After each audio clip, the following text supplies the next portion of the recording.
الحمد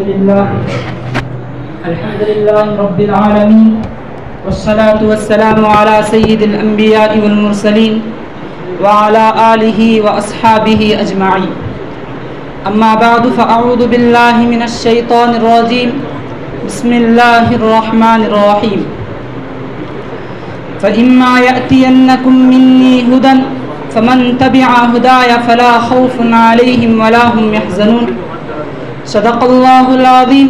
وقال النبي صلى الله عليه وسلم إنما بعثت لأتمم مكارم الأخلاق أو كما قال رسول الله صلى الله عليه وسلم. ಪ್ರಮದಯಾಮಯನು ಕರುಣಾನಿಧಿವಾದ ನಮ್ಮೆಲ್ಲರನ್ನು ಸೃಷ್ಟಿಸುವ ನಮ್ಮೆಲ್ಲರನ್ನು ಪರಿಪಾಲಿಸುತ್ತಿರುವ ನಮ್ಮೆಲ್ಲರ ಏಕೈಕ ಒಡೆಯನು ಯಜಮಾನನಾದ ಸೃಷ್ಟಿಕರ್ತನ ನಾಮದಿಂದ. ವೇದಿಕೆಯಲ್ಲಿರುವ ಗಣ್ಯರೇ, ಈ ಕಾರ್ಯಕ್ರಮದಲ್ಲಿ ಭಾಗವಹಿಸುತ್ತಿರುವ ಗೌರವಾನ್ವಿತ ಅತಿಥಿಗಳೇ, ಪ್ರೀತಿಯ ಸಹೋದರೇ ಮತ್ತು ಮಿತ್ರರೇ, ಅಸ್ಸಲಾಮು ಅಲೈಕುಂ ವರಹಮತುಲ್ಲಾಹಿ ವಬರಕಾತು. ನಿಮ್ಮೆಲ್ಲರ ಮೇಲೆ ಅಲ್ಲಾಹನ ಶಾಂತಿ ಮತ್ತು ಕರುಣೆ ಇರಲಿ ಎಂದು ಹೇಳುತ್ತಾ, ಇವತ್ತು ಈ ಕಾರ್ಯಕ್ರಮದಲ್ಲಿ ನನ್ನ ಚರ್ಚೆಯ ವಿಷಯ ಹಜರತ್ ಮುಹಮ್ಮದ್ ಸಲ್ಲಲ್ಲಾಹು ಅಲೈಹಿ ವಸಲ್ಲಂ ಮಹಾನ್ ಮಾನವತಾವಾದಿ. ಇದರ ಬಗ್ಗೆ ನಾನು ನಿಮ್ಮ ಮುಂದೆ ಒಂದೆರಡು ಮಾತನ್ನು ಹೇಳಕ್ಕೆ ಇಷ್ಟಪಡುತ್ತೇನೆ. ಮಾನ್ಯರೇ, ಮನುಷ್ಯ ದೇವನ ಸೃಷ್ಟಿಗಳ ಪೈಕಿ ಬಹಳ ಶ್ರೇಷ್ಠ ಜೀವಿ. ಅವನಿಗೆ ವಿವೇಕ ಇದೆ, ಅವನಿಗೆ ಬುದ್ಧಿ ಇದೆ, ಅವನಿಗೆ ವಿವೇಚನ ಸ್ವತಂತ್ರ ಇದೆ. ಆದ್ದರಿಂದಲೇ ಮನುಷ್ಯನ ಬದುಕಿಗೆ ಕೆಲವು ನಿಯಮಗಳಿವೆ, ಅವನ ಬದುಕಿಗೆ ಕೆಲವು ಕಟ್ಟುಪಾಟುಗಳಿವೆ, ಅವನ ಬದುಕಿಗೆ ಕೆಲವು ಇತಿಮಿತಿಗಳಿವೆ, ಅವನ ಬದುಕಿಗೆ ಕೆಲವು ಮೇರುಗಳಿವೆ. ಇವುಗಳನ್ನೆಲ್ಲ ಧರ್ಮ ಎಂದು ಹೇಳಲಾಗುತ್ತದೆ. ನಾವು ಬದುಕುತ್ತಿರುವ ಜಗತ್ತಿನಲ್ಲಿ ಧಾರಾಳ ಪ್ರಕೃತಿ ಸಹಜವಾದಂತಹ ಅದ್ಭುತಗಳಿವೆ. ಸೂರ್ಯ ಇದೆ, ಈ ಭೂಮಿಯಲ್ಲಿ ಚಂದ್ರ ಇದೆ, ನಕ್ಷತ್ರಗಳಿವೆ. ಒಂದು, ಈ ಭೂಮಿಯಲ್ಲಿ ಮನುಷ್ಯ ಇಲ್ಲದೆ ಇರುತ್ತಿದ್ದರೆ ಈ ಜಗತ್ತಿನಲ್ಲಿ ಯಾವ ತೊಂದರೆ ಉಂಟಾಗುವುದಿಲ್ಲ. ನಾವು ಮತ್ತು ನೀವು ಈ ಜಗತ್ತಿನಲ್ಲಿ ಇಲ್ಲ ಎಂದಾದರೆ ಸೂರ್ಯ ಖಂಡಿತ ಉದಯಿಸುತ್ತದೆ, ಚಂದ್ರ ಖಂಡಿತ ಉದಯಿಸುತ್ತದೆ, ನಕ್ಷತ್ರಗಳು, ಗ್ಯಾಲಕ್ಸಿಗಳು, ಭೂಮಿದು ಖಂಡಿತ ಸುತ್ತುತ್ತದೆ. ಇದರಲ್ಲಿ ಯಾವುದೇ ರೀತಿಯ ಅಲ್ಲೋಲ ಕಲ್ಲೋಲ ಖಂಡಿತ ಉಂಟಾಗುವುದಿಲ್ಲ. ನಾವು ಮತ್ತು ನೀವು ಇಲ್ಲ ಎಂದಾದರೆ, ನಮ್ಮ ಅಸ್ತಿತ್ವ ಇಲ್ಲ ಎಂದಾದರೆ ಈ ಜಗತ್ತು ನಿರಾತಂಕವಾಗಿ ಖಂಡಿತ ಮುಂದೆ ಇರಬಹುದು. ಆದರೆ ಈ ಜಗತ್ತಿನ ಬೇರೆ ಯಾವುದಾದರೂ ಒಂದು ಸಿಸ್ಟಮ್, ಅದಕ್ಕೆ ಏನಾದರೂ ಕೊರತೆ ಆದರೆ, ಉದಾಹರಣೆಗೆ ಒಂದು ದಿವಸ ಸೂರ್ಯ ಉದಯಿಸಿದ್ದರೆ, ಒಂದು ದಿವಸ ಚಂದ್ರ ಉದಯಿಸಿದ್ದರೆ, ಒಂದು ದಿವಸ ಬಿಡಿ ಬರೀ ಅರ್ಧ ಗಂಟೆ ಸೂರ್ಯ ಉದಯಿಸಲು ತಡೆವಾದರೆ ಈ ಜಗತ್ತಿನಲ್ಲಿ ಅಷ್ಟು ಅಲ್ಲೋಲ ಕಲ್ಲೋಲ ಆಗಬಹುದು. ಅದು ಮಾನವನ ಬದುಕಿನ ಮೇಲೆ ಅತ್ಯಂತ ದೊಡ್ಡ ಆಘಾತವನ್ನು ಸೃಷ್ಟಿಸುತ್ತದೆ. ಅಂದರೆ ನಾವು ಇಲ್ಲದಿದ್ದರೆ ಈ ಜಗತ್ತಿಗೆ ಏನೂ ಆಗುವುದಿಲ್ಲ, ಈ ಜಗತ್ತಿನ ಸಿಸ್ಟಮ್ಗೆ ಏನೂ ಕೊರತೆ ಉಂಟಾಗುವುದಿಲ್ಲ. ಆದರೆ ಈ ಜಗತ್ತಿನ ಬೇರೆ ಯಾವುದಾದರೂ ಸೃಷ್ಟಿ, ಭೂಮಿ, ಸೂರ್ಯ, ಚಂದ್ರ, ನಕ್ಷತ್ರಗಳು ಎಲ್ಲೋ ಒಂದು ಸ್ವಲ್ಪ ಅಡೆತಡೆಗಳಾದರೆ, ಒಂದು ಸ್ವಲ್ಪ ಬದಲಾವಣೆಗಳಾಗಿದರೆ ಖಂಡಿತವಾಗಿಯೂ ಅದು ಮಾನವನ ಬದುಕಿನ ಮೇಲೆ ಅತ್ಯಂತ ದೊಡ್ಡ ಆಘಾತವನ್ನು ಸೃಷ್ಟಿಸುತ್ತದೆ. ಅಂದರೆ ಮನುಷ್ಯ ಈ ಭೂಮಿಯ ಇಷ್ಟು ದೊಡ್ಡ ಬೃಹತ್ತಾದ ಒಂದು ವ್ಯವಸ್ಥೆದ ಒಂದು ಸಣ್ಣ ಭಾಗವಂತ ಮನುಷ್ಯ. ಅವನಿಗೆ ವಿವೇಕ ಇದೆ, ಬುದ್ಧಿ ಇದೆ, ಅವನಿಗೆ ವಿವೇಚನ ಸ್ವತಂತ್ರ ಇದೆ. ಆದ್ದರಿಂದಲೇ ಮನುಷ್ಯನಿಗೆ ಈ ಭೂಮಿಯಲ್ಲಿ ಬದುಕಲಿಕ್ಕೆ ಕೆಲವು ನಿಯಮಗಳಿವೆ, ಕೆಲವು ಕಟ್ಟುಪಾಟುಗಳಿವೆ, ಕೆಲವು ಇತಿಮಿತಿಗಳಿವೆ, ಕೆಲವು ಮೇರುಗಳಿವೆ. ಇವು ಎಲ್ಲವೂ ಇದೆ, ಇರಲೇಬೇಕು. ಇವೆಲ್ಲವನ್ನು ಮನುಷ್ಯನಿಗೆ ಕಲಿಸಿಕೊಡುವಂತಹ ಕೆಲಸವನ್ನು ಮನುಷ್ಯನನ್ನು ಸೃಷ್ಟಿಸಿದ ದೇವನು ಖಂಡಿತ ಮಾಡಿದ್ದಾನೆ. ಇತಿಹಾಸದಲ್ಲಿ ಎಲ್ಲಾ ಕಾಲಗಳಲ್ಲೂ ಮನುಷ್ಯ ಹೇಗೆ ಬದುಕಬೇಕು ಎಂಬುದನ್ನು ತಿಳಿಸುವುದಕ್ಕಾಗಿ, ತೋರಿಸುವುದಕ್ಕಾಗಿ ಈ ಜಗತ್ತಿಗೆ ಪ್ರವಾದಿಗಳು ಬಂದಿದ್ದಾರೆ ಎಂದು ಪವಿತ್ರ ಕುರಾನ್ ಸಾಬೀತುಪಡಿಸುತ್ತದೆ. ಇತಿಹಾಸದಿಂದಕ್ಕೂ ಲಕ್ಷಕ್ಕೋ ಪ್ರವಾದಿಗಳು ಬಂದರು ಈ ಜಗತ್ತಿಗೆ ದೈವಿಕ ಮಾರ್ಗದರ್ಶನದ ಬೆಳಕಿನೊಂದಿಗೆ. ಬದುಕಿನ ವಾಸ್ತವಿಕತೆಗಳು ಏನು ಎಂಬುದನ್ನು ತಿಳಿಸುವುದಕ್ಕಾಗಿ, ತೋರಿಸುವುದಕ್ಕಾಗಿ ಈ ಜಗತ್ತಿಗೆ ಪ್ರವಾದಿಗಳು ಬಂದಿದ್ದಾರೆ. ಪ್ರವಾದಿಗಳು ಮನುಷ್ಯರ ಆಧ್ಯಾತ್ಮಿಕತೆಯನ್ನು ಹುಡುಕಾಡಿ ನಡೆನಾಡಿದವರಲ್ಲ. ಈ ಜಗತ್ತಿನಲ್ಲಿ ಮನುಷ್ಯರ ಆಧ್ಯಾತ್ಮಿಕ ಬೇಡಿಕೆಗಳು ಯಾವುದಿದೆ, ಆ ಆಧ್ಯಾತ್ಮಿಕ ಬೇಡಿಕೆಯ ಉತ್ತರಗಳಾಗಿದ್ದರು ಜಗತ್ತಿನಲ್ಲಿ ಬಂದ ಎಲ್ಲ ಪ್ರವಾದಿಗಳು. ಪವಿತ್ರ ಕುರಾನಿನಲ್ಲಿ ಒಂದು ಸೂಕ್ತ ಇದೆ, ನೀವು ಭೂಮಿಗೆ ಹೋಗಬೇಕು, ಭೂಮಿಯಲ್ಲಿ ಬದುಕುವಾಗ ನಿಮಗೆ ಖಂಡಿತವಾಗಿಯೂ ನನ್ನ ಮಾರ್ಗದರ್ಶನ ಬರುತ್ತಲೇ ಇರುತ್ತದೆ. ಮಾನ್ಯರೇ, ಮನುಷ್ಯನನ್ನು ದೇವ ಹೀಗೆ ಬಿಟ್ಟು ಬಿಡಲಿಲ್ಲ, ಅವನಿಗೆ ಮಾರ್ಗದರ್ಶನ ತೋರಿಸಿದೆ. ಬದುಕಿನ ದಾರಿಗಳನ್ನು ತೋರಿಸದೆ ಮನುಷ್ಯನನ್ನು ಹೀಗೆ ಬಿಟ್ಟು ಬಿಡಲಿಲ್ಲ ದೇವ. ದೇವನ ಭೂಮಿಯಲ್ಲಿ, ದೇವನ ಸಾಮ್ರಾಜ್ಯದಲ್ಲಿ ಅವನು ನೀರು, ವಾಯು, ಭೂಮಿ ಎಲ್ಲವನ್ನು ಕೊಟ್ಟು ಮಾರ್ಗದರ್ಶನ ಮಾಡದೆ ಅಲೆದಾಡಲು ಬಿಟ್ಟು ಬಿಡಲಿಲ್ಲ ಮನುಷ್ಯನನ್ನು ದೇವ. ಅವನ ಬದುಕಿಗೆ ಬೇಕಾದ ಮಾರ್ಗದರ್ಶನದ ವ್ಯವಸ್ಥೆಯನ್ನು ಬಹಳ ಸಮಗ್ರವಾಗಿ ದೇವನು ಮಾಡಿದ್ದಾನೆ. ಅದರ ಬಗ್ಗೆ ಸೂರೆ ಬಕರದ 38ನೇ ವಾಕ್ಯದಲ್ಲಿ ಅಲ್ಲಾಹನು ಈ ತರ ಪ್ರತಿಪಾದಿಸುತ್ತಾನೆ, ಫಇಮ್ಮಾ ಯಅತಿಯನ್ನಕುಂ ಮಿನ್ನೀ ಹುದನ್ ಫಮನ್ ತಬಿಅ ಹುದಾಯ ಫಲಾ ಖೌಫುನ್ ಅಲೈಹಿಂ ವಲಾ ಹುಂ ಯಹ್ಜನೂನ್. ಇದರ ಅರ್ಥ, ನಿಮಗೆ ಖಂಡಿತವಾಗಿಯೂ ನನ್ನ ಮಾರ್ಗದರ್ಶನ ಬರುತ್ತದೆ. ಅದು ನನ್ನ ಪ್ರವಾದಿಗಳು ತೋರಿಸಿಕೊಡುವ ಮಾರ್ಗದರ್ಶನ. ಆ ಮಾರ್ಗದರ್ಶನದ ನಂತರ ಈ ಭೂಮಿಯಲ್ಲಿ ಯಾರು ಬದುಕುತ್ತಾರೋ ವ್ಯಥೆ ಇಲ್ಲದ, ಸಮಸ್ಯೆಗಳ ಇಲ್ಲದ, ಸಂಕಷ್ಟಗಳ ಇಲ್ಲದ, ಸುಖ ಇಲ್ಲದ ಶಾಂತಿಯುತ ಬದುಕನ್ನು ಅವರು ಸಾಗಿಸುತ್ತಾರೆ ಎಂದು ದೇವ ಹೇಳಿ. ಹೀಗೆ ಜಗತ್ತಿನಲ್ಲಿ ಬಂದ ಎಲ್ಲಾ ಪ್ರವಾದಿಗಳ ಪೈಕಿ ಹಜರತ್ ಮುಹಮ್ಮದ್ ಸಲ್ಲಲ್ಲಾಹು ಅಲೈಹಿ ವಸಲ್ಲಂ ರವರು ಕೊನೆಯ ಪ್ರವಾದಿಯಾಗಿದ್ದರು. ಪ್ರವಾದಿ ಸಲ್ಲಲ್ಲಾಹು ಅಲೈಹಿ ವಸಲ್ಲಂ ಅವರಿಗಿಂತ ಮುಂಚೆ ಈ ಜಗತ್ತಿಗೆ 1,00,000ಕ್ಕಿಂತ ಜಾಸ್ತಿ ಪ್ರವಾದಿಗಳು ಬಂದು ಹೋಗಿದ್ದಾರೆ. ಪ್ರವಾದಿ ಸಲ್ಲಲ್ಲಾಹು ಅಲೈಹಿ ವಸಲ್ಲಂ ರವರು ಆ ಪ್ರವಾದಿತ್ವದ ಶಂಕಲೆಯ ಕೊನೆಯ ಪ್ರವಾದಿಯಾಗಿದ್ದರು. ಮಾನ್ಯರೇ, ಪ್ರವಾದಿ ಸಲ್ಲಲ್ಲಾಹು ಅಲೈಹಿ ವಸಲ್ಲಂ ರವರ ಬಗ್ಗೆ ಪವಿತ್ರ ಕುರಾನಿನಲ್ಲಿ ಈ ತರ ಹೇಳಲಾಗಿತ್ತು. ಸೂರೆ ಕಲಂ 4ನೇ ವಾಕ್ಯ, ವ ಇನ್ನಕ ಲಅಲಾ ಖುಲುಕಿನ್ ಅಜೀಮ್. ಪ್ರವಾದಿಯವರೇ, ನೀವು ಬಹಳ ಶ್ರೇಷ್ಠ ಚಾರಿತ್ರ್ಯ ಇರುವರೆಂದು ದೇವ ಹೇಳಿದ. ಹೀಗೆ ತನ್ನ ಬಗ್ಗೆ ಪ್ರವಾದಿ ಮುಹಮ್ಮದ್ ಸಲ್ಲಲ್ಲಾಹು ಅಲೈಹಿ ವಸಲ್ಲಂ ರವರು ಈ ತರ ಹೇಳಿದ್ದರು, ಇನ್ನಮಾ ಬುಇಸ್ತು ಲಿಉತಮ್ಮಿಮ ಮಕಾರಿಮಲ್ ಅಖ್ಲಾಕ್. ನಾನು ಈ ಜಗತ್ತಿಗೆ ಬಂದಿರುವುದು, ಅಥವಾ ದೇವನು ನನಗೆ ಈ ಜಗತ್ತಿನಲ್ಲಿ ಕಲಿಸಿಕೊಟ್ಟಿರುವುದು ಸಚ್ಚಾರಿತ್ರ್ಯದ ಪರಿಪೂರ್ಣತೆಯನ್ನು ಈ ಜಗತ್ತಿಗೆ ತೋರಿಸಿಕೊಡುವುದಕ್ಕಾಗಿ, ಒಳ್ಳೆಯ ಸಂಸ್ಕಾರವನ್ನು ಈ ಜಗತ್ತಿಗೆ ತೋರಿಸಿಕೊಡುವುದಕ್ಕಾಗಿ, ಇನ್ಸಾನಿಯತನ್ನು, ಮನುಷ್ಯತ್ವವನ್ನು ಈ ಜಗತ್ತಿಗೆ ಪರಿಪೂರ್ಣವಾಗಿ ತೋರಿಸಿಕೊಡುವುದಕ್ಕಾಗಿ ನನ್ನನ್ನು ದೇವನು ಈ ಜಗತ್ತಿಗೆ ಕಲಿಸಿಕೊಟ್ಟಿದ್ದಾನೆ ಎಂದು ಹೇಳಿದರು ಪ್ರವಾದಿ ಸಲ್ಲಲ್ಲಾಹು ಅಲೈಹಿ ವಸಲ್ಲಂ. ಪ್ರವಾದಿ ಸಲ್ಲಲ್ಲಾಹು ಅಲೈಹಿ ವಸಲ್ಲಂ ರವರು ಈ ದೇಶಕ್ಕೆ, ನಮ್ಮೆಲ್ಲರ ಜನರನ್ನಿಗೆ ಬಹಳ ಉದಾತ್ತವಾದ, ಸರಳವಾದ ಚಿಂತನೆಗಳನ್ನು ಕೊಟ್ಟು ಹೋಗಿದ್ದಾರೆ. ಪ್ರವಾದಿ ಸಲ್ಲಲ್ಲಾಹು ಅಲೈಹಿ ವಸಲ್ಲಂ ರವರು ಬಹಳ ಉದಾತ್ತವಾದ ಚಿಂತನೆಗಳನ್ನು, ದರ್ಶನಗಳನ್ನು ಕೊಟ್ಟಿದ್ದರು ಈ ಜಗತ್ತಿಗೆ.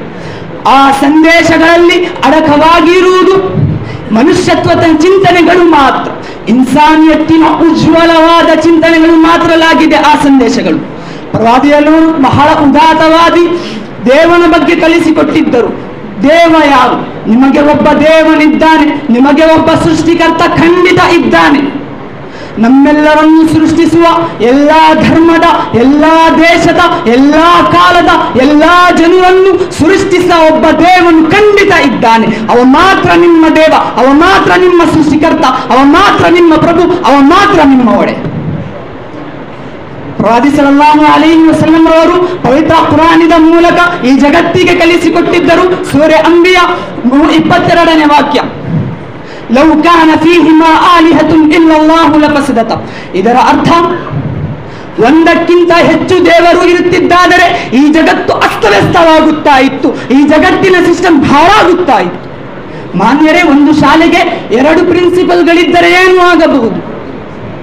ಒಂದು ಬಸ್ಸಿಗೆ ಒಂದೇ ಟೈಮಿಗೆ 2 ಡ್ರೈವರ್ಸ್ಗಳಿದ್ದರೆ ಏನು ಆಗಬಹುದು? ಒಂದು ದೇಶಕ್ಕೆ ಒಂದೇ ಕಾಲದೆ 2 ಪ್ರಧಾನ ಮಂತ್ರಿಗಳಾಗಿದ್ದರೆ ಏನು ಆಗಬಹುದು? ಇದೇ ರೀತಿ ಈ ಜಗತ್ತಿಗೆ ಒಂದಕ್ಕೆ ಹೆಚ್ಚು ಸೃಷ್ಟಿಕರ್ತ ಇದ್ದರೆ ಈ ಜಗತ್ತಿನ ಸಿಸ್ಟಮ್ ಹಾಳಾಗುತ್ತಾ ಇತ್ತು, ಈ ಜಗತ್ತು ಉಳಿತಾ ಇರಲಿಲ್ಲ. ಇಂತಹ ಬಹಳ ಸಜಾತವಾದ, ಸರಳವಾದ ಸಂದೇಶಗಳನ್ನು ಪ್ರವಾದಿ ಸಲ್ಲಲ್ಲಾಹು ಅಲೈಹಿ ವಸಲ್ಲಂ ರವರು ಮನುಷ್ಯರಿಗೆ ಕಲಿಸಿಕೊಟ್ಟಿದ್ದಾರೆ. ಕೊನೆಯಲ್ಲಿ ನಮ್ಮೆಲ್ಲರನ್ನು ಆ ಅಲ್ಲಾಹನ್ನು, ಪವಿತ್ರ ಪ್ರವಾದಿ ಸಲ್ಲಲ್ಲಾಹು ಅಲೈಹಿ ವಸಲ್ಲಂ ರವರ ಬಗ್ಗೆ ತಿಳಿಯಲು ಮತ್ತು ಅವರ ಸಂದೇಶಗಳ ಮೇಲೆ ಅಮಲ್ ಮಾಡುವುದಕ್ಕೆ ಅವಕಾಶ ಕೊಡಲಿ ಎಂದು ಹೇಳುತ್ತಾ ನನ್ನ ಒಂದೆರಡು ಮಾತನ್ನು ಮುಗಿಸುತ್ತೇನೆ. ಆಖಿರು ದಾವಾನ ಅನಿಲ್ ಹಮ್ದುಲಿಲ್ಲಾಹಿ ರಬ್ಬಿಲ್ ಆಲಮೀನ್.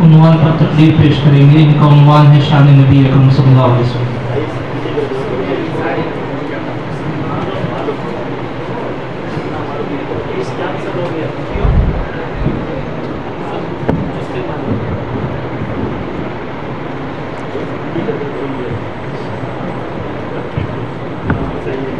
السلام علیکم ورحمۃ اللہ وبرکاتہ. الحمد للہ الذی وحدہ والصلاة والسلام علی من لا نبی بعدہ وعلی آلہ واصحابہ اجمعین. اما بعد فاعوذ باللہ من الشیطان الرجیم. بسم اللہ الرحمن الرحیم. ورفعنا لک ذکرک صدق اللہ العظیم. کون کرتا ہے یہ دعویٰ کہ بڑی ہے دنیا، کون کرتا ہے یہ دعویٰ کہ بڑی ہے دنیا، میرے سرکار کے قدموں میں پڑی ہے دنیا. صدر محترم اور سامعین اعظام، آج میں آپ حضرات کے سامنے ایک ایسی بابرکت ذات کا تذکرہ کرنا چاہتا ہوں کہ جن کے طفیل میں دنیا سجائی گئی، کائنات سنواری گئی، سارے عالم کو ان کے صدقے میں بنایا گیا. وہ اگر نہ ہوتے تو نہ یہ زمین ہوتی، نہ آسمان ہوتا، نہ سورج ہوتا، نہ چاند ہوتا. الغرض محمد نہ ہوتے تو کچھ نہ ہوتا. محترم سامعین، ہمارے آقا حضرت محمد صلی اللہ علیہ وسلم ہمارے رسول ہیں، سارے انبیاء کے امام ہیں. ہمارے رسول صلی اللہ علیہ وسلم کا مرتبہ سب سے بڑا ہے. ہمارا ایمان ہے کہ خالق کائنات کے بعد محمد الرسول اللہ صلی اللہ علیہ وسلم کا ہم رتبہ نہ کوئی ہے اور نہ ہی صبح قیامت تک کوئی ہو سکتا ہے. ایسے معظم نبی اور شہنشاہ دو جہاں کی ہم کیا عظمت بیان کر سکتے ہیں. علامہ سعدی نے کہا ہے، یا صاحب الجمال و یا سید البشر من وجهك المنیر لقد نور القمر لا يمكن الثناء كما كان حقه بعد از خدا بزرگ تو یہ قصہ مختصر. تو آگے عارف باللہ شاہ جمال الرحمن صاحب نے کہا، قلم میرا قاصر زباں میرے عاجز، قلم میرا قاصر زباں میرے عاجز، محمد کی عظمت بتاؤں میں کیسے. ہے محبوب رب وہ امام رسول وہ، ہے محبوب رب وہ امام رسول وہ، فضائل مکمل سناؤں میں کیسے. محترم حاضرین، ہمارے آقا صلی اللہ علیہ وسلم کی ہر چیز نرالی تھی. آپ کا طرز تکلم سب سے پیارا تھا. جب آپ تکلم فرماتے تو یوں محسوس ہوتا تھا جیسے موتی جھڑ رہے ہیں. آپ کی زلف مبارک سے سورج اپنی کرنیں بکھیرنا سیکھتا تھا. آپ کی دانتوں کی چمک سے چاند بھی شرما جاتا تھا. آپ کو جو آنکھیں دیکھ لیتی ان آنکھوں کو ساری دنیا بے نور نظر آتی. اور آپ کے ساتھ جو بھی متصف ہوتا وہ پھول بن کر سارے عالم کو معطر کرنے لگتا. اور آپ کی خدمت اقدس میں جو بھی حاضر ہوتا وہ دین و دنیا کی تمام بھلائیاں سمیٹ لیتا. اور آپ کو جو آنکھیں دیکھ لیتی ان آنکھوں کو ساری دنیا بے نور نظر آتی. غرض آپ صلی اللہ علیہ وسلم جیسا حسین و جمیل اور باکمال و حلیم نہ پیدا ہوا ہے اور نہ ہی قیامت تک پیدا ہو سکتا ہے. اس لیے کہ خالق ارض و سماوات نے جس سانچے میں ڈھال کر آپ کو بنایا تھا، آپ کو بنانے کے بعد خالق دو جہاں نے اس سانچے ہی کو توڑ دیا. شاعر کیا ہی خوب کہتا ہے، نہ پیدا ہوا ہے کوئی مثل ان کا، نہ ہوگا کوئی تا قیام قیامت. نہ پیدا ہوا ہے کوئی مثل ان کا، نہ ہوگا کوئی تا قیام قیامت. بھلا پھر بتائے کوئی مجھ سے اتنا، بھلا پھر بتائے کوئی مجھ سے اتنا، مثال محمد دکھاؤں میں کیسے. اے عاشقان رسول، کیا تم نے میرے رسول سے عشق کیا؟ ارے ہم کیا عشق کریں کہ خالق کائنات رب ذی الجلال خود آمینہ کے لال سے عشق فرماتا ہے. ارے جس کا عاشق خدا ہو اس معشوق کی مثال نہیں. ارے جس کا عاشق اس کا معشوق کی مثال نہیں. ایسا عشق کے جسے زوال نہیں، اتنا عشق کے جس کی نظیر نہیں. کہ معراج کے موقع پر میرے آقا صلی اللہ علیہ وسلم نے اللہ سے سوال کیا، اے میرے اللہ، اے میرے پیارے اللہ، تو نے میرے لیے کیا کیا؟ تو نے ابراہیم کو اپنا خلیل بنایا، موسیٰ کو کلیم بنایا، داؤد کو اپنا خلیفہ بنایا اور سلیمان کے لیے ہواؤں کو مسخر کر دیا. اے میرے اللہ، تو نے میرے لیے کیا کیا؟ اے عاشقان مصطفیٰ ذرا دیکھو شان مجتبیٰ، کیا سوال ہے سوال مجتبیٰ. تو اللہ تعالیٰ نے بھی اتنا اعلیٰ جواب دیا، جعلتک فاتحا وخاتما رفعت لک ذکرک ووضعت عنک وزرک. اے میرے محبوب، ہم نے آپ کو وہ دیا جو کسی کو نہیں دیا. ہم نے آپ کو مفتوح بنایا، ہم نے آپ کو اور آپ کے ذکر کو بلند کر دیا ہے اور آپ کے ہر بوجھ کو اٹھا دیا ہے. اسی پر بس نہیں، ہم نے آپ کو وہ دیا جو کسی کو نہیں دیا. وہ یہ ہے کہ جہاں جہاں بھی میرا نام لیا جائے گا وہاں آپ کا نام بھی لیا جائے گا. جب بھی لا الہ الا اللہ کہا جائے گا وہاں محمد الرسول اللہ بھی ضرور کہا جائے گا. اور شمع رسالت کی پروانوں، ذرا غور کرو کہ آدمی اپنے ناموں کے لیے کیا کیا کرتا ہے. بے پناہ پیسہ خرچ کرتا ہے اور مال و دولت کا انبار لوٹا دیتا ہے اور ہر وقت اس فکر میں رہتا ہے کہ اس کا نام روشن ہو جائے. مگر قربان جائیے، سرکار مدینہ، کونین کا نگینہ، یتیم آمینہ، آقا نامدار، مدینہ کے تاجدار، اللہ کے رازدار، ساقی کوثر، شافع محشر، اللہ کے محبوب رب اکبر احمد مجتبیٰ محمد مصطفیٰ صلی اللہ علیہ وسلم پر اللہ تعالیٰ نے ارشاد فرمایا، اے میرے محبوب تمہیں کچھ کرنے کی ضرورت نہیں. اے میرے محبوب تمہیں کچھ کرنے کی ضرورت نہیں. ہر جگہ تمہارا نام ہمارے نام کے ساتھ ملزوم رہے گا. چنانچہ ہم قرآن کریم کا سرسری مطالعہ کرتے ہیں تو پتہ چلتا ہے کہ بے شمار مقامات پر اللہ تعالیٰ نے اپنے نام کے ساتھ رسول اللہ صلی اللہ علیہ وسلم کا تذکرہ فرمایا ہے. چنانچہ قرآن کہتا ہے آمنوا باللہ ورسولہ، اللہ پر ایمان لاؤ تو وہی مصطفیٰ پر بھی ایمان لاؤ. ان الذین یکفرون باللہ ورسولہ، مصطفیٰ کا انکار کرنا اللہ کا انکار کرنا ہے. من کان عدوا للہ ورسولہ، جو مصطفیٰ کا دشمن ہے وہ اللہ کا دشمن ہے. فاذنوا بحرب من اللہ رسول اللہ صلی اللہ علیہ وسلم سے جنگ کرنا اللہ سے جنگ کرنا ہے. اطیعوا اللہ والرسول، مصطفیٰ کی اطاعت کرنا اللہ کی اطاعت کرنا ہے. ومن یعص اللہ ورسولہ، مصطفیٰ کی نافرمانی کرنا اللہ کی نافرمانی کرنا ہے. ومن یطیع الرسول فقد اطاع اللہ، مصطفیٰ کی اطاعت کرنا اللہ کی اطاعت کرنا ہے. غرض کلمے میں، اذان میں اور نماز میں اور دین کے ہر شعبے میں اللہ کے نام کے ساتھ رسول اللہ صلی اللہ علیہ وسلم کا نام بھی ضروری ہے. تو پتہ چلا جب تک خدا کی خدائی ہے اس وقت تک مصطفیٰ کی مصطفیٰ ہے. جب تک لا الہ الا اللہ کی تذکیر سے عالم کو منور کیا جاتا رہے گا اس وقت تک محمد الرسول اللہ صلی اللہ علیہ وسلم کی گونج سے عالم کو معطر کیا جاتا رہے گا. شاعر کیا خوب کہتا ہے، ہر ادا معجزہ ہر صدا معجزہ، ہر ادا معجزہ ہر صدا معجزہ ہے، سراپا رسول خدا معجزہ. ابن خطاب فاروق اعظم بنے، ابن خطاب فاروق اعظم بنے، ایک نگاہ کرم کا یہ تھا معجزہ. اسی بات اللہ تعالیٰ سے دعا ہے کہ اللہ تعالیٰ ہم سب کے دلوں میں آپ صلی اللہ علیہ وسلم کا سچا عشق نصیب فرمائے. آمین. وآخر دعوانا ان الحمدللہ رب العالمین.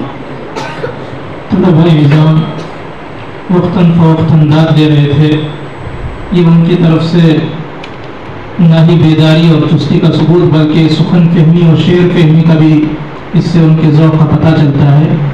اور یہ سب چیزیں آپ کے لیے بھی خطیب کے لیے بھی مفید ہیں، لیکن یہ سب باتیں سنجیدگی اور تہذیب کے دائرے میں ہونا چاہیے. بلا وجہ کا شور گونج رہا ہو اور اس سے پکار اٹھ رہی ہو، کچھ سمجھ میں نہ آ رہا ہو، یہ بھداپن محسوس ہو، یہ مجلس کے آداب کے بھی خلاف ہے اور آپ کے لیے بھی یہ چیز مناسب نہیں ہے. اس لیے آپ ضرور داد دیں موقع سے، لیکن سنجیدگی اور تہذیب کے ساتھ. اس کے بعد Now I would like to invite Muhammad Abdulin, a student from 3rd year Fadhim course. Please come to the stage and enlighten us on the topic of who is Allah.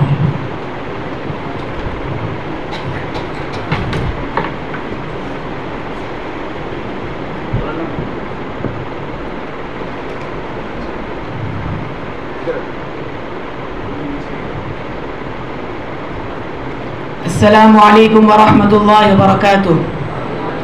الحمد للہ رب العالمین والصلاة والسلام علی رسول الکریم. اما بعد. Respected teachers, elders and my dear friends, it's a great pleasure for me to have a chance for speaking on the topic of who is Allah in the light of the Holy Quran and Hadith. We want to refresh our iman. We want to be attached to our Creator. We want to fear nobody but Him. We want to please none other than Him. So who is Allah? Come with me to Surah Al-Hadid, chapter 57 of the Quran, where Allah He says, introducing Himself to us. Lahu mulku samawati wal ard. He is Allah who has the kingdom of the heavens and the earth. Yuhyi wa yumeet. He alone is the one who gives life and death. Wa huwa ala kulli shay'in qadir. And is able to do whatever He wishes.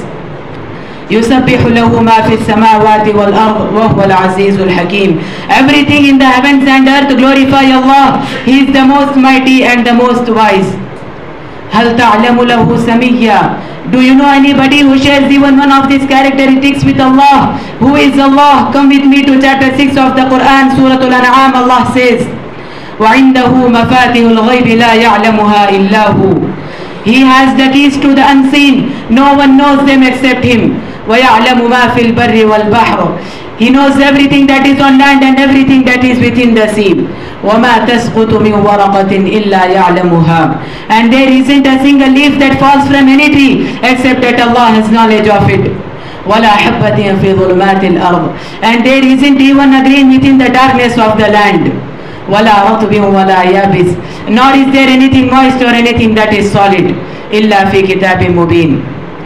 Except that Allah has knowledge of it. It is written within a clear record. I bring to your attention, respected teachers and dear friends in Islam, the description of just one of Allah Almighty's creation. He is an angel, the chief of the angels, Angel Jibreel alayhi salatu wassalam. The Messenger sallallahu alayhi wasallam saw Angel Jibreel in his true angelic form. Ahmad narrates in his Musnad. That Abdullah ibn Masud, the companion, he says the Prophet sallallahu alaihi wasallam saw Angel Jibreel in his true angelic form, and he had no less than 600 wings, and every one of those wings was huge enough to fill the horizon and cover the skies.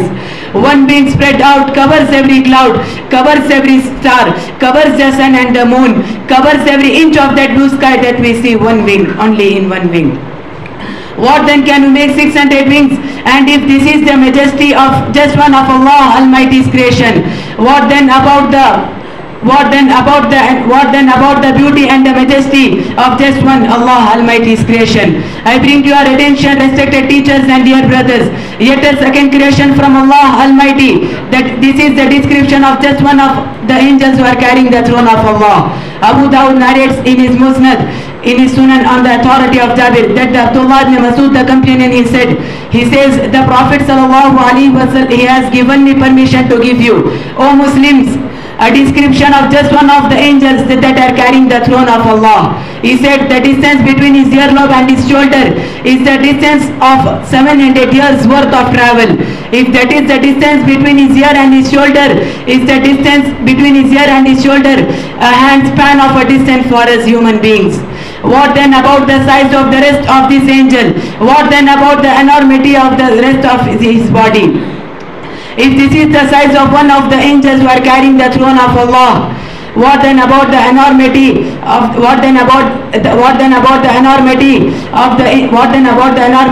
throne of Allah itself? And if this is the size of throne of Allah, what then about the Lord and the King of that throne? Allah asked, Alam tara anna Allah yasjudu lahu ma fi samawati wa ma fil ard. Don't you see, O people, that everything in the heavens and the earth prostrates to Allah? O human, what has made you careless concerning your Lord? On these few words I conclude my speech. Wa akhiru da'wana alhamdulillahi rabbil alameen. Wassalamu alaikum wa rahmatullahi wa barakatuh.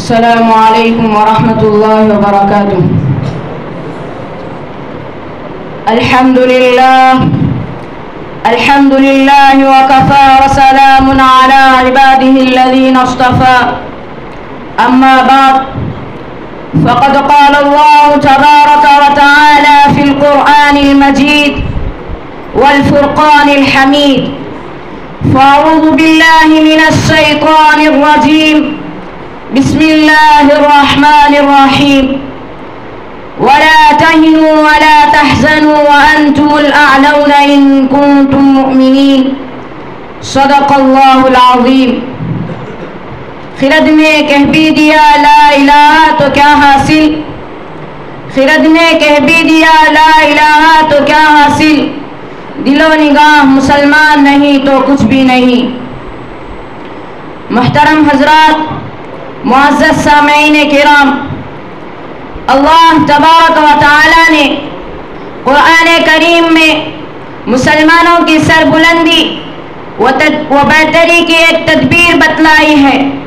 بڑے پروذوق لہجے اور بھرپور اعتماد کے ساتھ ببانگے دوہل ڈنکے کی چوٹ اعلان کیا ہے کہ اے مسلمانوں، تم ہی کامیاب ہو، تم ہی اس دنیا کے مالک ہو، دنیا کی تمام چیزیں تمہارے لیے ہے، عزت و شرافت کے تم ہی ٹھیکیدار ہو، کائنات تمہارے آگے جھک سکتی ہے، چرند و پرند تمہاری اطاعت کر سکتے ہیں، لیکن ایک شرط لگائی ہے وَأَنْتُمُ الْأَعْلَوْنَ إِن كُنتُم مُؤْمِنِينَ، فرمایا تم ہی سربلند ہو بشرطے کہ تم مومن کامل ہو، ایمان کی حلاوت و چاشنی تمہارے اندر ہو، یقین کامل کی دولت سے تم مالا مال ہو، مومن کی تمام صفات تمہارے اندر موجود ہو.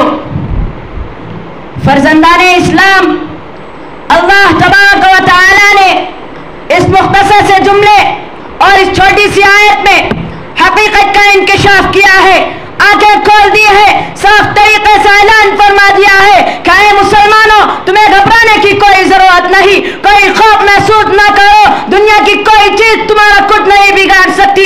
شیر تم سے ڈر سکتے ہیں، چیتے تم سے کپا سکتے ہیں، دنیا کی بڑی سی بڑی چیز تمہاری غلام بن سکتی ہے، لیکن شرط لگائی ہے اگر ایمان و ایقان کی باد بہادری نے تمہارے قلوب میں گلشن پیدا کر دیا ہو، ایمانی صفات، دین خصوصیات کے تم حامل ہو. لیکن دوستو، آج کا انسان یہ تو چاہتا ہے کہ دنیا اس کے آگے جھک جائے، جس چیز کو وہ چھوئے تو وہ سونا بن جائے، 10 کے مقابلے میں اکیلا کافی رہے، ہر تمنا اس کی پوری ہو، اس کی عزت و شرافت کو دنیا سلام کرے، ہر خواہش اس کا بڑھ کر استقبال کرے. لیکن وہ بھول جاتا ہے اس کو یہ عزت و شرافت تبھی حاصل ہو سکتی ہے جبکہ وہ خدا تعالیٰ کی غلامی کرے. رنگ و خون کے بتوں کو پاس پاس کر کے ایک ہی حقیقی فرما روا کا پرستار ہو، چڑھتے سورج کی پوجا چھوڑ کر مسجود حقیقی کی بارگاہ میں سجداریز ہو، اس کو یہ مقام تبھی حاصل ہو سکتا ہے جبکہ اس کی ہر چیز اللہ کی ہو جائے. شیخ سعدی رحمت اللہ علیہ نے ایک شخص کو دیکھا کہ وہ شیر پر بیٹھا ہے، ڈنڈا اس کے ہاتھ میں ہے اور وہ شیر کا کان اینٹ رہا ہے، اس کو جدھر چاہتا ہے چلاتا ہے، شیر بلا چور چلا اس کی تابع داری کر رہا ہے، اس کے آگے آگے چل رہا ہے. اس شیخ سعدی رحمت اللہ علیہ نے یہ دیکھ کر بڑا تعجب کیا.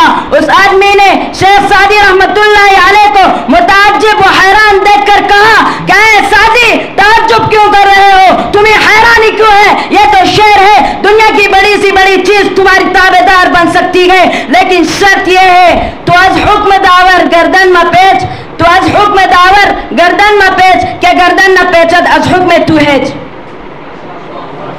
کہ تم خدا کے حکم سے سرتابی نہ کرو، دنیا کی کوئی طاقت تمہارے حکم سے سرتابی نہ کرے گی. کسی عارف نے سچ کہا ہے من کان للہ کان اللہ لہ، جو اللہ کا ہو گیا اللہ اس کا ہو گیا.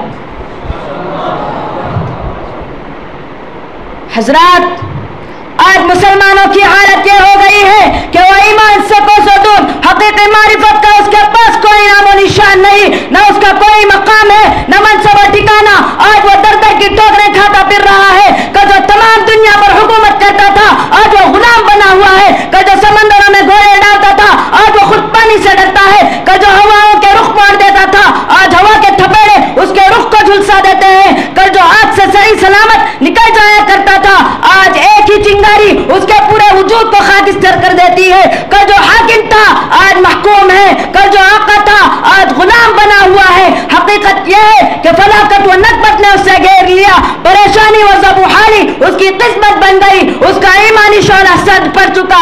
مولانا حالی نے درد بھرے انداز میں اس کا رونا رویا ہے. گھٹا سر پہ ادبار کی چھا رہی ہے, گھٹا سر پہ ادبار کی چھا رہی ہے, فلاکت سما اپنا دکھلا رہی ہے, نحوست پسو پیش منڈلا رہی ہے, چپو راست سے یہ صدا آ رہی ہے کہ کل کون تھے آج کیا ہو گئے تم, ابھی جاگتے تھے ابھی سو گئے تم.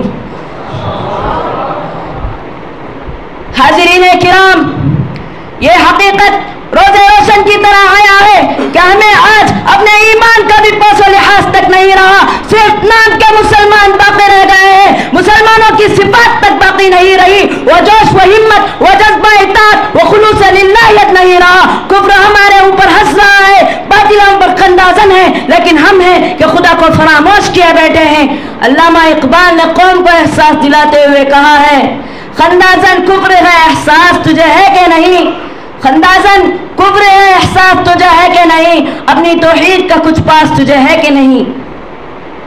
دوستو, ایک وہ بھی مسلمان تھے, جب مدائن فتح کرنے کے لیے گئے تو راستے میں ایک سمندر پڑ گیا, مشورہ کیا کہ اب کیا کرنا چاہیے. مسلمانوں کی ایمانی قوت اور دین کے پرجوش والوں نے کہا کہ ایمانی طاقت کے سامنے یہ سمندر کیا چیز ہے, ہم اسی میں گھوڑے ڈال دیں گے. چنانچہ مجاہدین اسلام نے, ان صحابہ کرام کی مقدس جماعت نے سمندر میں گھوڑے ڈال دیے اور باتیں کرتے کرتے اس طرح گزر گئے کہ جیسا کہ خشکی پر سے گزر رہے ہیں, اور پورا سمندر عبور کر گئے. کافروں نے جب یہ حالت دیکھی تو یہ کہتے ہوئے بھاگ گئے, دیو آمدن دیو آمدن, دیو آ گئے دیو آ گئے. اسی طرح مجاہدین اسلام کو فتح حاصل ہوئی.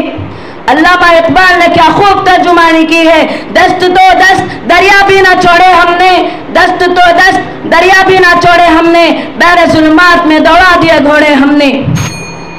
بس میں انہی چند کلمات پر اپنی تقریر کو ختم کرتا ہوں. وآخر دعوانا ان الحمدللہ رب العالمین.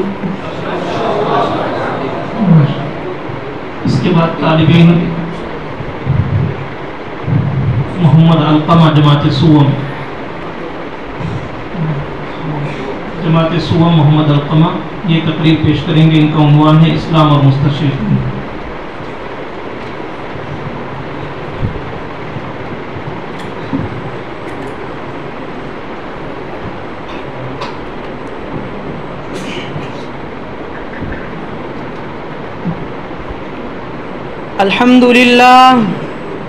الحمد لله رب العالمين والصلاة والسلام على سيد الأنبياء والمرسلين محمد وآله وأصحابه أجمعين.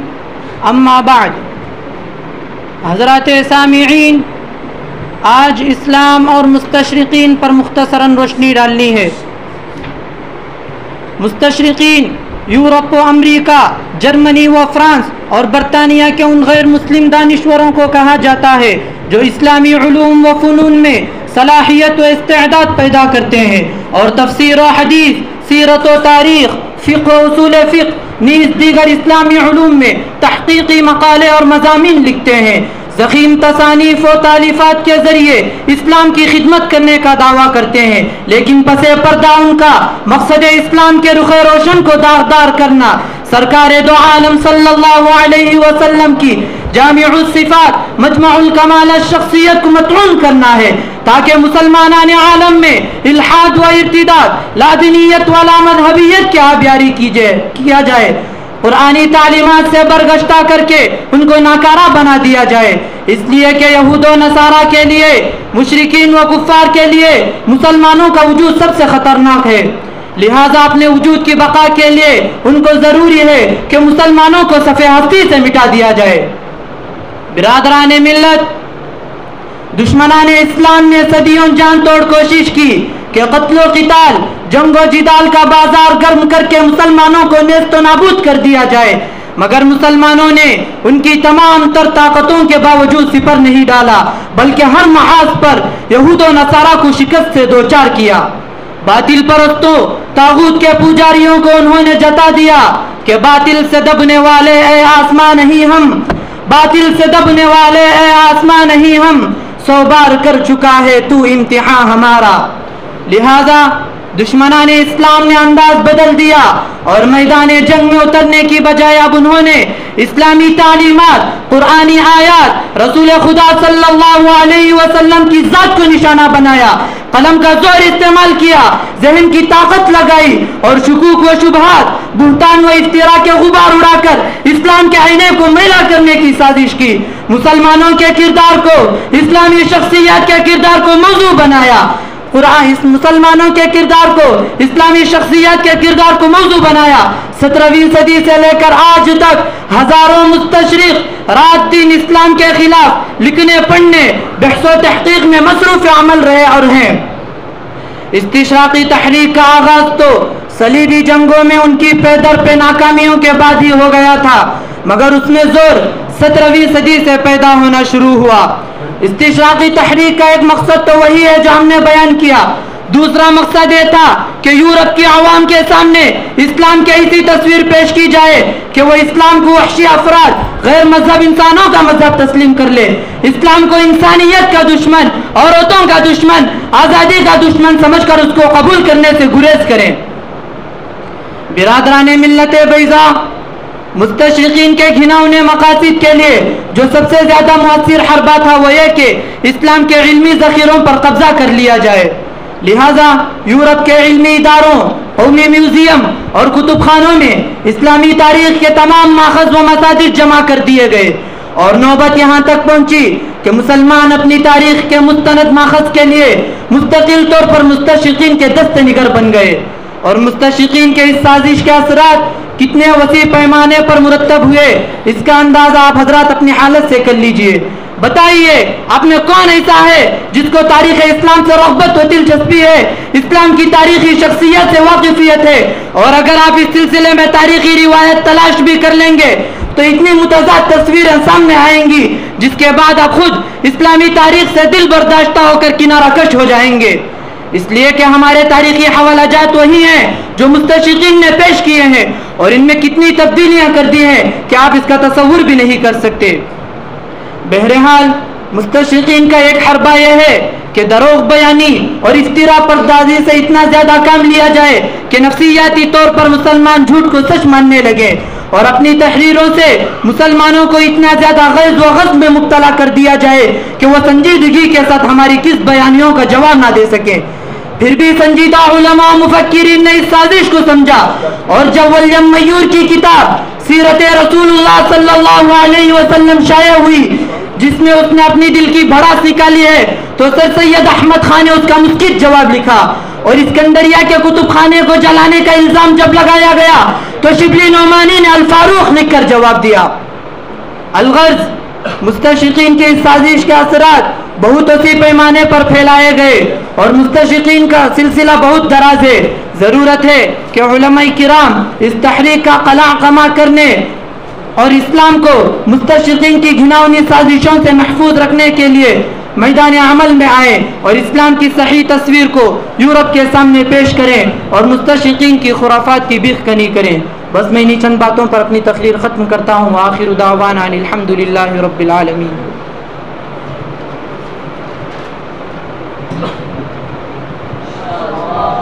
ان کے بعد طالب علم حسین اللہ خان جماعت صبح اپنے عنوان سیرت رسول کا دعوتی پہلو پر رب کشائی کریں گے۔